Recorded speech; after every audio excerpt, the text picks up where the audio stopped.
ഇത് കണ്ടോ, ഇതെന്താണെന്ന് മനസ്സിലായോ? ക്യാൻഡ് ട്യൂണയാണ്. ഞാനിതങ്ങനെ വാങ്ങാറില്ലായിരുന്നേ, പക്ഷേ ഇതിൻ്റെ ടേസ്റ്റ് മനസ്സിലാക്കിയപ്പോൾ പിന്നെ ഇടയ്ക്കിടയ്ക്ക് ഇപ്പോൾ വാങ്ങാറുണ്ട്.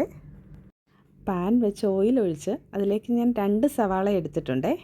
2 ക്യാൻ ട്യൂണയാണ് എടുക്കുന്നത്.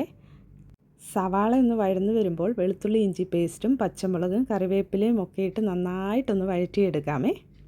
പിന്നീട് തക്കാളി ചെറുതാണ്, അതുകൊണ്ട് 2 എണ്ണം എടുത്തു. അതും കട്ട് ചെയ്ത് ഇതിലേക്ക് ചേർത്ത് കൊടുത്തിട്ടുണ്ട്. നന്നായിട്ടൊന്ന് വഴറ്റിയെടുക്കാം. അതിനുശേഷം അതിലേക്ക് മഞ്ഞൾപ്പൊടിയും 1 സ്പൂൺ മുളക് പൊടിയും 1/2 സ്പൂൺ ഗരം മസാലയും ഉപ്പും ചേർക്കണേ. ചേർത്തത് നന്നായിട്ടൊന്ന് വഴറ്റിയെടുത്തിട്ടുണ്ട്. പച്ചമണമൊക്കെ മാറി വരുമ്പോൾ നമ്മളുടെ ക്യാൻഡ് ട്യൂണ അതിലുള്ള ആ ലിക്വിഡൊക്കെ ഒന്ന് ഒഴിവാക്കിയിട്ട് ഇതിലേക്ക് ഇട്ട് കൊടുക്കാമേ.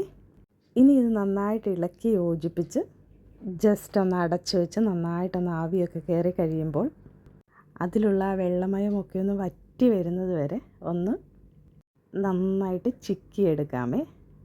അതിനുശേഷം അതിലേക്ക് ഒരു 3/4 ടീസ്പൂൺ കുരുമുളക് പൊടി ചേർത്ത് കൊടുക്കാം. പിന്നീട് മല്ലിയിലയും വിതറി നന്നായിട്ടൊന്ന് ഇളക്കി യോജിപ്പിച്ചെടുക്കാമേ. ഇതിൻ്റെ റെസിപ്പി ഇങ്ങനെയാണോ എന്ന് എനിക്കറിയില്ല. ഞാനിങ്ങനെയാണ് ഉണ്ടാക്കുന്നത്. സൂപ്പർ ടേസ്റ്റുമാണേ.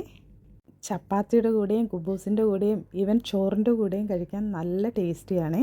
ഇങ്ങനെ ട്രൈ ചെയ്തിട്ടില്ലാത്തവർ ട്രൈ ചെയ്ത് നോക്കണേ.